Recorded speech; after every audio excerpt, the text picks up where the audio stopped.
Flosstube, it's McCleary Texstylust. Welcome to the 22nd day of Vlogmas. Hi Flosstubies, welcome to Vlogmas, and today I'm going to insert a clip of the needle book demo that I recorded earlier this morning, and stay tuned after that, and I'm going to share another designer that you may or may not be acquainted with. And here's the demo, and I'll see you soon.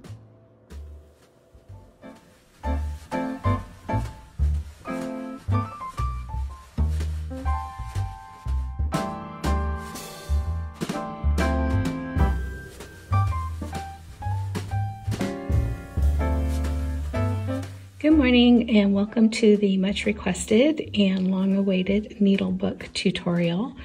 I'm going to do a little bit of this handheld and maybe set up to do a little bit of sewing, but I wanted to talk first about the possibilities that you can do with the needle book.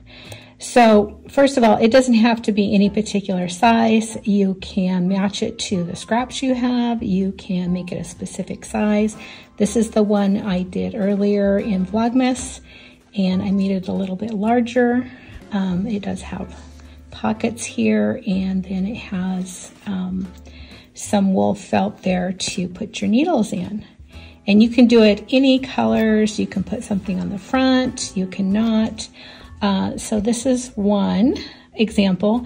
This is one I made a couple years ago. It's much smaller. This is actually kind of my favorite size, but it also has pockets to put needles in. You need something to, wool felt or felt to put your needles in. This one I sew completely by hand. So don't think that you need to have a sewing machine to do this.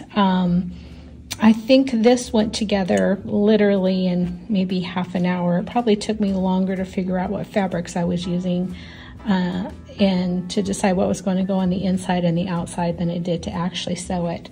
But you can see here, this is sewn in by hand. The little loop I put on there, sewn in by hand.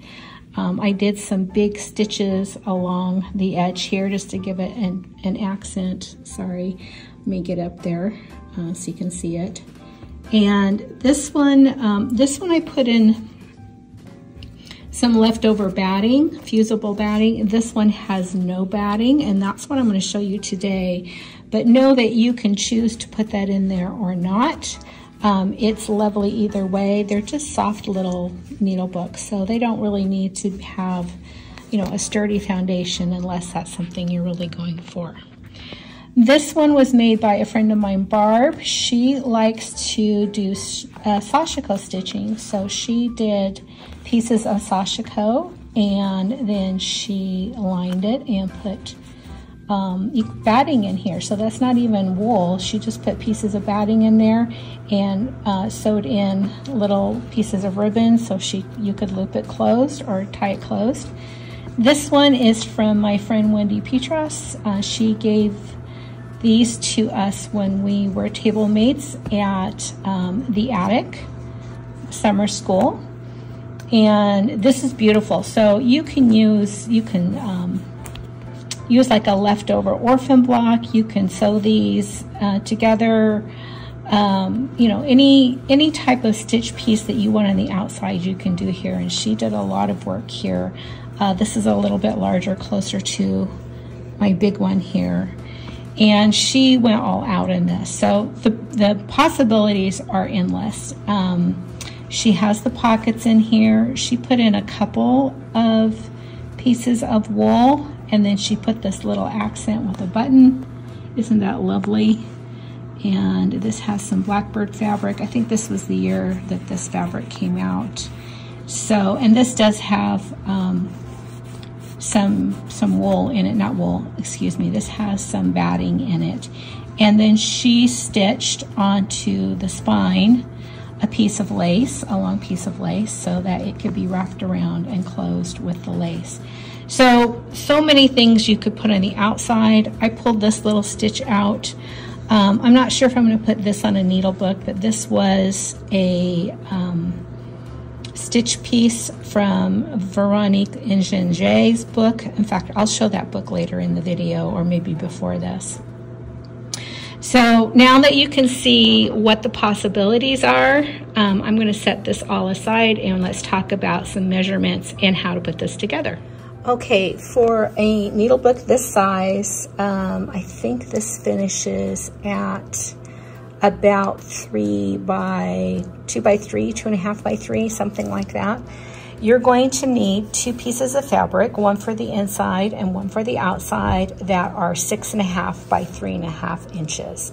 Now again, it doesn't have to be exactly that. If you want the needle book to be smaller or larger, make this whatever size you want. Just once you have decided on the size of needle book you want to do, you want to make a decision of whether you want to have the inside or the outside or both of them quilted. I'm not going to do it for purposes of demonstration, but I will talk about it. So for the needle book that I did for the giveaway, this one, I did quilt the inside. And so what you'd want to do is cut a piece of batting. This is really thin, fusible batting. And you can do it 2 different ways. You can cut it a little bit smaller. This is not cut exact. This is just for demonstration purposes. If you cut it a little bit smaller, leaving yourself a 1/4 inch margin, and then do whatever quilting you want, it will be easier to sew together and turn. If it's easier for you to cut it the exact same size, that's perfectly fine. You'll just get a little bit of bulk right here when you go to sew and turn your seam here, which is why I try to fit mine inside the 1/4 inch. Don't go any further than the 1/4 inch. Just give yourself the 1/4 inch all the way around. As I mentioned, you don't need to put batting in there, and for purposes of today's demonstration, I'm not going to, but it does give a nice detail. You can put it on the inside, you can put it on the outside. It's totally up to you. Then I'm going to cut some fabric for the pockets. I have decided that this is my inside fabric. So I cut 2 pieces of fabric that were 3.5 by 4. And then I'm going to fold those in half and I'm going to press that so that the wrong sides are together. And then I'm going to lay those on the edge here. Now you can make those bigger if you like your pocket to go closer to the center. This is just fine for me. So I'm going to press those together, and I'm going to go to the sewing machine and I'm going to just do some stay stitching really close to the edge. Okay, I just did some basting about a 1 inch or 1/8 of an inch away from the edge to lock my little pockets in place. If you're a confident sewist, you don't really need to do this step. It just keeps these from shifting around when you're going to do the rest of your sewing. So once I have those in place, I'm going to put right sides together of my needle book. And if you want, you can pin. In fact, it will help you remember to not sew it completely closed. So I've put a couple pins in, and it's going to serve a couple purposes. 1, to kind of hold them together, and 2, to remind me not to sew across this area. So I'm going to start sewing here, maybe do a little bit, 1 or 2 back stitch. I'm going to go all the way around, and then I'm going to stop here, do a little back stitch, and we're leaving this open to turn our needle book. Okay, so I've sewed it all the way around, and then I'm going to go through and I'm going to clip my corners close to the sewing so that when I turn it, I get a nice little edge. As I mentioned, you do not need to sew this with a sewing machine. It goes rather fast, just hand sewing. In fact, this is a great way to work on your hand sewing, or maybe start out your newest little sewist if to make a needle book as a gift. Now, I started sewing when I was 5, so and I know that there are children who learn to sew even earlier than that. It just kind of depends on the child and your comfortableness with putting the needle and thread in their hand. But it is a very easy project. Okay, I have things precariously situated here for myself. I wanted to share a tip about using your hair marker. Here I'm going to kind of poke things out very gently inside the pocket, and then I'm going to go in the seam. Now, when you look at your seam of your project, and I'm sorry if this is really close up, you've got your seam right here where the threads are, and then you've got your fabric. You want to put your point on one side or the other of the fabric to poke out your corners. And this is true for everything. That's going to help you keep from poking through the edge because you're poking through a couple of layers of fabric. Kind of run that along the other part of the seam, and then gently, poke all of these out. You can do it with a chopstick. You can do it with many different things. Try to choose not an object that's not too pointy, but and patience and time is going to be helping you to do that.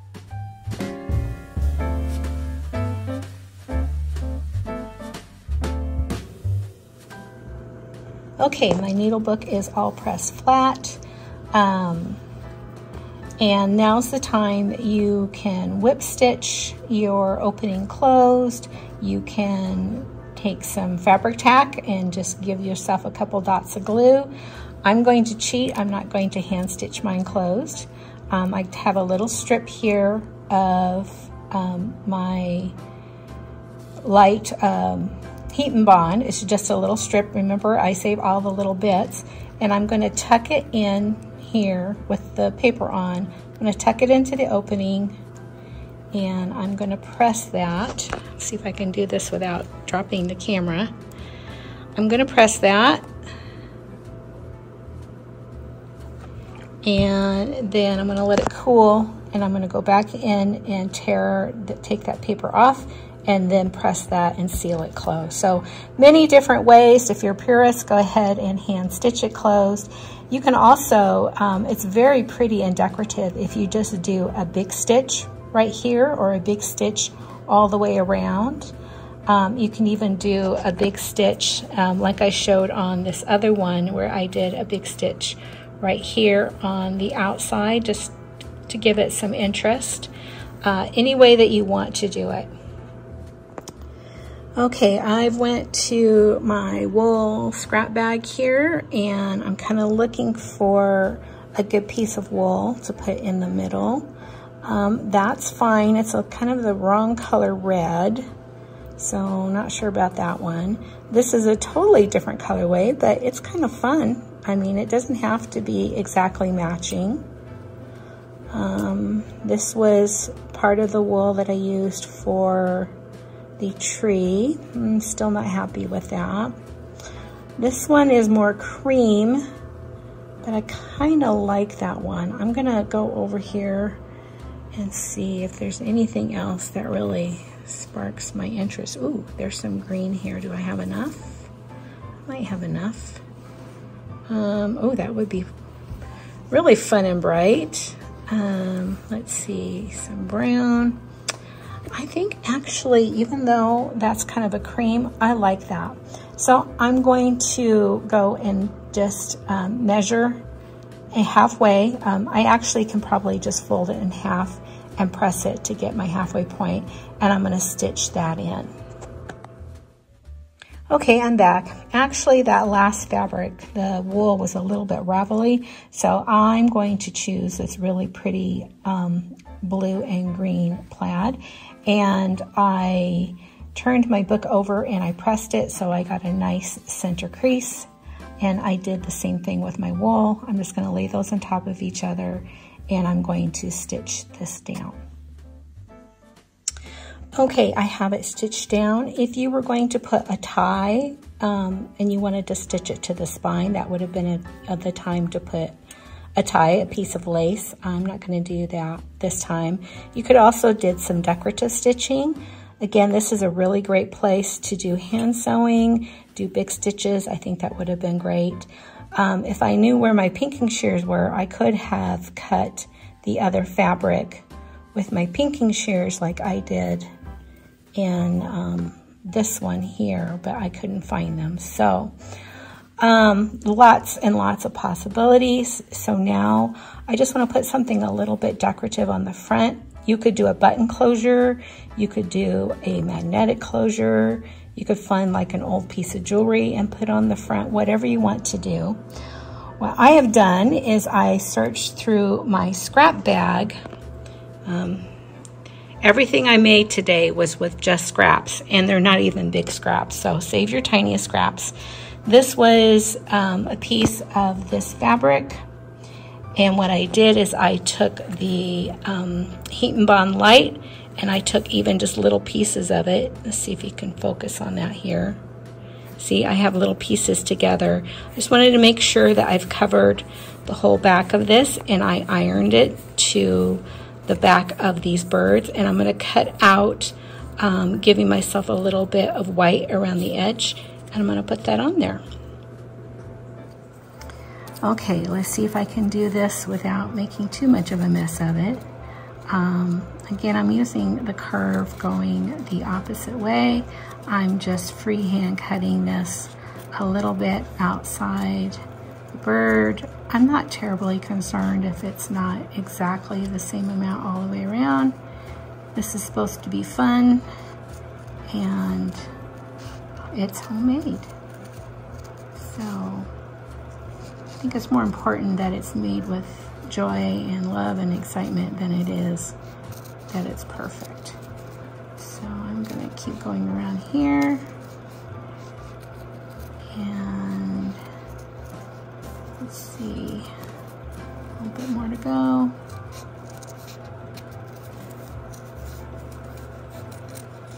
It's fun to be creative like this, particularly with your scraps. I know it can seem like hoarding or kind of silly sometimes to save your smallest pieces, but if it's something that looks like it can be used, it probably can. So there we go. Isn't that cute?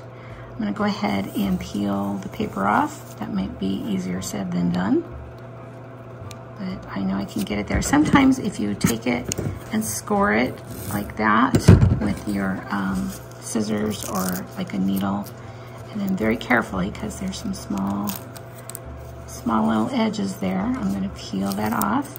Now I have this ready iron-on motif. So here we go. I've ironed on my homemade motif out of a piece of fabric. There is the inside of the needle book. You know, you can make these out of whatever scraps. If you're a bag maker, you like to make project bags, I'm sure there is enough scraps to make a needle book to go with every project bag. You can do stitching down here, like if you need a very skinny little place to put your needle threaders. This actually is the perfect height to put in a package of needles. Again, you can make them any size, any materials. You could do these out of flannel, you can do these out of wool, you can do them out of fabric. You can put any type of decorations. I mean, I could keep going on this, and I could, you know, put the lace on it, I could put some rickrack on it, I could put buttons, just endless possibilities. They are so fun to make, and they're such a great gift. They're a quick and easy table gift, whatever you want to do. So this one, of course, is going in the giveaway, and I hope you enjoyed this demo. Please let me know if you have any questions. I am happy to answer those, and I am trying to catch up on all of my comments, but and if I don't answer a question that you ask, please ask again. Please remind me. So I hope you really liked that demo. Here is the little needle book close up again with the cardinals, and I hope that worked for you. Again, don't feel like you need to have a sewing machine to be able to make this. It goes together very quickly with the itty bittest of scraps. And I'm gonna put that in our giveaway box along with the bigger needle book, so you can kind of see the size difference. And hope you liked that. So as promised, I'm gonna share another designer, but I have been getting a lot of questions about if I've chosen a new one red thread. And I have to tell you, these last couple mornings feels really, really strange not sitting down with my one red thread. So yesterday I spent about an hour looking through a lot of my current patterns, my current charts that I have.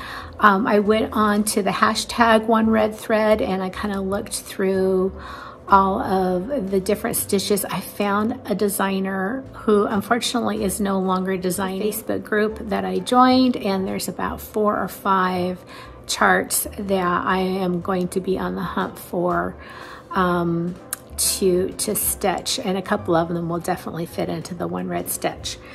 However, the one I'm going to choose, I don't have it in front of me, so I'm going to put a picture up here, and it's from the Creative Poppy. I'm not going to attempt the name, but it is a red thread stitch. I think this one calls for 2 colors of red, and I'm going to look through my 46 count. I want to stick with the 46 count so I can continue to use the red thread that I used in my last stitch, and then I'm going to find a complementary color to go, another color of red to go with that.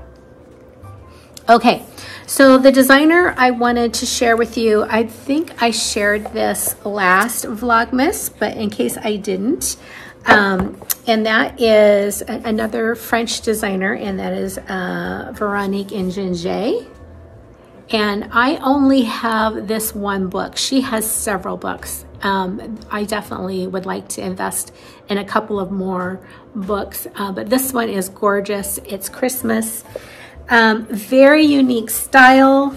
I just love it. It's very endearing and fresh and cute. And I'm just going to show you some pictures of this style. Look at that. Now, I've only stitched one little thing. I showed that an alphabet and the letter L that I stitched earlier, but any of her stitches, some of them are tiny, some of them are big, but you could definitely break the bigger ones down into different motifs. Let's see, this was the alphabet that I stitched from. And let's see, I'm just gonna pull a few out. This book is just chock full of beautiful Christmas stitches. Many of these would be absolutely gorgeous on top of a needle book. And they're just the perfect size, something that you don't see every day. Oh, look at that red mushroom. Oh, that's so cute. But I love this book. I believe it's still very readily available. She has an advent calendar in here. Is that not stunning? Would this go great with the tilde? Be very international.